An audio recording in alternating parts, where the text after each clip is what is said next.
یہ خصوصی ٹرانسمیشن تحریک عدم اعتماد اور اس وقت موجودہ ملک کی صورتحال عالمی سازش جس کے بارے میں کہا جا رہا ہے کہ وہ کی جا رہی ہے اور اسی کے تناظر میں یہ تحریک عدم اعتماد پیش کی گئی ہے. تو ایک مرتبہ پھر سے آپ کو خوش آمدید کہتے ہیں اسپیشل ٹرانسمیشن میں. آج وزیر اعظم عمران خان نے خطاب کیا. اس خطاب میں انہوں نے ایک مرتبہ پھر سے اعلان کیا ہے کہ وہ استعفیٰ نہیں دیں گے اور آخری بال تک لڑنے کا انہوں نے اعلان کیا ہے. وہ کہتے ہیں کہ میں سپورٹس مین ہوں اور جو مجھے جانتے ہیں ان کو یہ پتہ ہے کہ میں آخری گیند تک ہار نہیں مانتا ہوں. ساتھ ہی ساتھ انہوں نے آج اس ملک کا نام لے بھی لیا اور اس کے بعد تھوڑا سا اس پر یہ بھی کہہ دیا کہ نہیں وہ ملک نہیں بلکہ کوئی اور ملک ہے. سوال یہ ہے کہ نام لینے سے اتنا گھبرایا کیوں جا رہا ہے؟ اگر نام لے ہی لیا ہے تو پھر اس پر ڈٹے رہتے.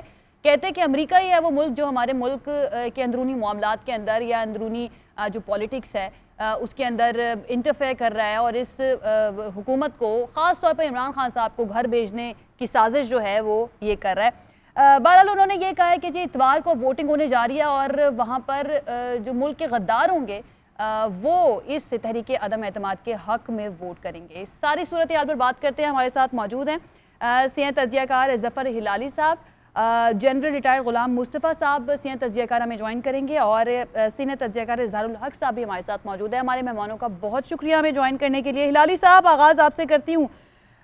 وزیر اعظم عمران خان کا یہ خطاب ہم کوئی سرپرائز بھی ایکسپیکٹ کر رہے تھے اور لگ رہا تھا کہ شاید کوئی بڑا کارڈ رہ گیا ہے ابھی وزیر اعظم عمران خان کے پاس, وہ دکھا سکتے ہیں. کوئی کہہ رہا تھا کہ استعفیٰ بھی دے سکتے ہیں لیکن انہوں نے کلیئر کر دیا کہ استعفیٰ تو نہیں ہوگا. لیکن ایک چیز جو نہیں تھی اس کے اندر, کیونکہ باقی ساری باتیں جو انہوں نے کی ہے وہ اپنے 27 مارچ کے خطاب میں بھی انہوں نے کی تھی کہ یہ خط آیا ہے یا مراسلہ آیا ہے کہ کس طرح سے ایک عالمی سازش کی گئی ہے اور کس طرح سے اعلی کار بنے ہیں کچھ اندرونی ہمارے ملک کے کردار جو ہیں جو پاکستانی پولیٹکس سے تعلق رکھتے ہیں. کیا نیا آپ نے دیکھا ہے سر اس خطاب کے اندر, یا کیا ان کو فائدہ ہوگا اس خطاب کے بعد؟ دیکھیے یہ خطاب کا فائدہ ان کو یہ ہوا ہے کہ وہ بتا رہے ہیں کہ مجھے آپ دیکھ لیں میں کتنا جرت مند آدمی ہوں, نیشنلسٹ ہوں, پیٹریٹ ہوں. میں جاتا ہوں اور صحیح بات کرتا ہوں اور کھل کے بات کرتا ہوں. میں ایبسولوٹلی ناٹ کہتا ہوں, میں ڈرتا نہیں ہوں. اور یہ جو میرے یہ اپوننٹس ہیں, تین سٹوجز جو ان کو کہتے رہتے ہیں, ان کی حالت دیکھو کیا ہے. بلکہ تو کرزائی جو ایک امریکن پٹھو تھا اس کو ان سے زیادہ ہمت تھی. وہ کرٹیسائز کرتا تھا امریکہ کو خاص طور ڈرون اٹیکس پہ. ان کی تو جرت ہی بھی نہیں ہوئی تھی. 400 ڈرون اٹیکس ہو گئے کرٹیسائز کرنے. تو بیسکلی وہ یہ بتا رہے ہیں, وہ سیٹنگ دا ایجنڈا ان کی الیکشن کیمپین کے لیے.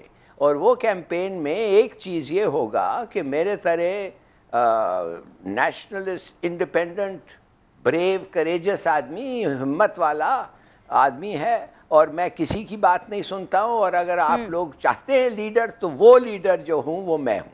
میرے خیال میں یہ ہلالی صاحب آپ نے کہا کہ نیکسٹ الیکشن کے لیے نیریٹو انہوں نے بلڈ کر دیا, یعنی کہ ابھی جو ہونے جا رہا ہے اتوار کو ووٹنگ ہونے جا رہی ہے اسمبلی میں, تو اس کو انہوں نے مان لیا ہے کہ ان کے پاس نمبر پورے نہیں ہوں گے اور اپوزیشن کے پاس نمبر پورے ہو چکے ہیں. یا یہ آخری کوشش تھی ان کی کہ اگر کسی کا ضمیر جاگتا ہے, جو وہ کہتے ہیں کہ یہ ضمیروں کا سودا کرتے ہیں, اگر کسی کا ضمیر جاگ جائے ان کے اس خطاب سے؟ نہیں تو بالکل انہوں نے جو بات کیا کہا ہے, بیسکلی انہوں نے یہ کہا ہے. پہلے تو ایک بیک گراؤنڈ میں بتا دوں, ایک اٹیمپٹ ہے, ایک کوشش ہو رہی ہے کہ یہ وڈرا ہو جائے موشن آف نو کانفیڈنس اور 6 مہینے کے اندر الیکشنز ہو جائیں.